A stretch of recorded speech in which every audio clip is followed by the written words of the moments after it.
میں شرکت کرتے چلے جائیں گے، اور یہ دھرنا پورے کراچی نہیں پورے صوبے کے عوام کو اپنی ذہنی حصار میں بھی لے لے گا۔ ویڈیو آگے دیکھنے سے پہلے چینل کو سبسکرائب کریں اور بیل آئیکن پر کلک کریں۔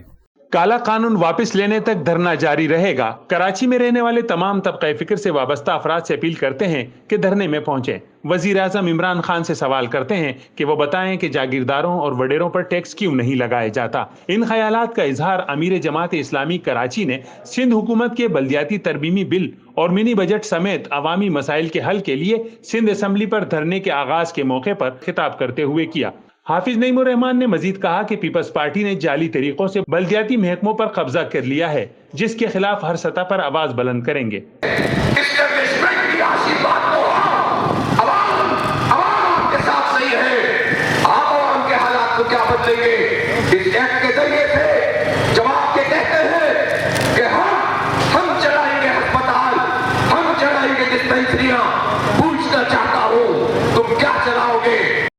جماعت اسلامی کے دیگر رہنماؤں، کارکنان اور شہریوں کی کثیر تعداد کے ہمراہ انہوں نے سندھ اسمبلی تک ریلی نکالی۔